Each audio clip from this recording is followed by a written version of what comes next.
ನಮಸ್ಕಾರ ಗೆಳೆಯರೆ, ಇವತ್ತು ನಾನು ತಿಳಿಸ್ಕೊಡ್ತಾ ಇರೋದು ರತನ್ ಟಾಟಾ ಅವರ ಜೀವನ ಕಥೆಯ ಬಗ್ಗೆ. ರತನ್ ಟಾಟಾ ಭಾರತಕ್ಕೆ ಹೆಮ್ಮೆಯ ವ್ಯಕ್ತಿಯಾಗಿದ್ದಾರೆ. ಅವರು ಟಾಟಾ ಗ್ರೂಪ್ನ ಮಾಜಿ ಅಧ್ಯಕ್ಷರಾಗಿದ್ದರು. ಭಾರತದ ಅತಿ ದೊಡ್ಡ ಉದ್ಯಮ ಪೈಕಿ ಒಂದು ನಿರ್ಮಿಸಲು ಕಾರಣಕರ್ತರಾದರು.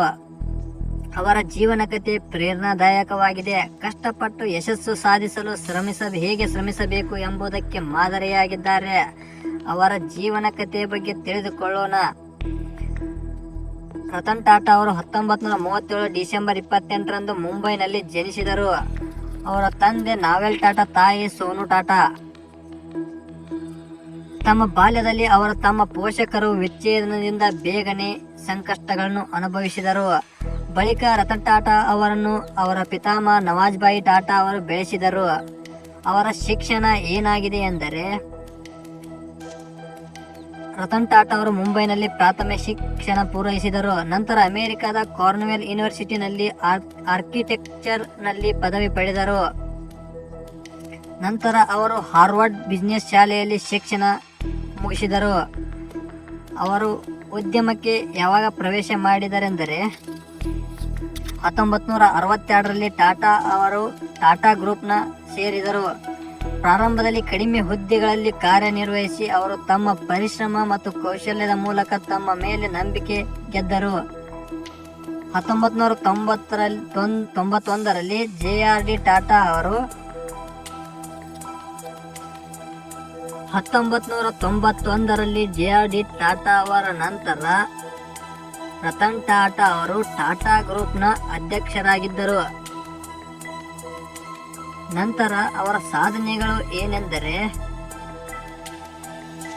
ಟಾಟಾ ಗ್ರೂಪ್ನ ಒಟ್ಟು ವಾರ್ಷಿಕ ಆದಾಯವನ್ನು ಅವರ ನಾಯಕತ್ವದಲ್ಲಿ $5 ಬಿಲಿಯನ್ ನಿಂದ $100 ಬಿಲಿಯನ್ ಗೆ ಹೆಚ್ಚಿಸಿದರು. ಟಾಟಾ ನ್ಯಾನೋ ಕಾರು ಸಾಮಾನ್ಯ ಜನರಿಗೆ ಅನುಕೂಲಕರವಾದ ಕಡಿಮೆ ಬೆಲೆಯ ಕಾರು ಅವರ ಕನಸಾಗಿತ್ತು. ಟಾಟಾ ಟಿ ಒರಿಯೋನು ಖರೀದಿಸುವ ಮೂಲಕ ಟಾಟಾ ಬ್ರ್ಯಾಂಡ್ನ ಜಾಗತಿಕ ಮಟ್ಟಕ್ಕೆ ತಲುಪಿತು.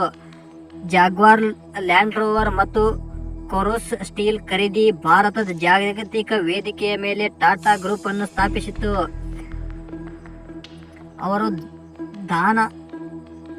ರತನ್ ಟಾಟಾ ಅವರ ವ್ಯಕ್ತಿತ್ವದ ಪ್ರಮುಖ ಲಕ್ಷಣವೇನೆಂದರೆ ಅವರು ದಾನಶೀಲತೆ. ಅವರು ತಮ್ಮ ಆದಾಯದ ಬಹುಪಾಲನ್ನು ಸಮಾಜದ ಬೆಳವಣಿಗೆಗೆ ಕೊಡುಗೆ ನೀಡಿರುತ್ತಾರೆ. ಟಾಟಾ ಟ್ರಸ್ಟ್ಗಳ ಮೂಲಕ ಶಿಕ್ಷಣ, ಆರೋಗ್ಯ, ಪರಿಸರ ಸಂರಕ್ಷಣೆಗೆ ದೊಡ್ಡ ಕೊಡುಗೆಗಳನ್ನು ನೀಡಲಾಗಿದೆ. ಅವರಿಂದ ನಾವು ತಿಳಿದುಕೊಳ್ಳಬೇಕಾದುದು ಬಹಳಷ್ಟಿದೆ.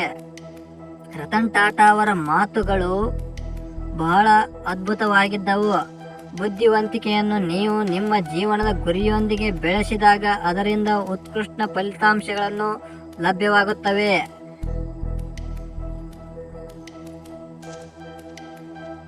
ಕಷ್ಟ ಸಂದರ್ಭಗಳಲ್ಲಿ ಧೈರ್ಯ ಮತ್ತು ನಂಬಿಕೆ ಉಳಿಸಿಕೊಳ್ಳಬೇಕು. ಯಶಸ್ಸು ಸಂಪತ್ತಿನಲ್ಲಿ ಮಾತ್ರವಲ್ಲ, ಸಮಾಜಕ್ಕೆ ಕೊಡುಗೆ ನೀಡುವಲ್ಲಿ ಇದೆ. ಕನಸುಗಳನ್ನು ಬೆನ್ನತ್ತಲು ಮತ್ತು ಅವುಗಳನ್ನು ನನಸಾಗಿಸಲು ಶ್ರಮಿಸುತ್ತಾ ಇರಬೇಕು. ರತನ್ ಟಾಟಾ ಅವರ ಜೀವನ ಒಂದು ಪಾಠ. ಬದುಕಿನಲ್ಲಿ ಎಷ್ಟು ಕಷ್ಟಗಳು ಬಂದರೂ ಪ್ರಯತ್ನವನ್ನು ನಿಲ್ಲಿಸಬಾರದೆಂದು ರತನ್ ಟಾಟಾ ಅವರು ತಿಳಿಸಿಕೊಟ್ಟರು.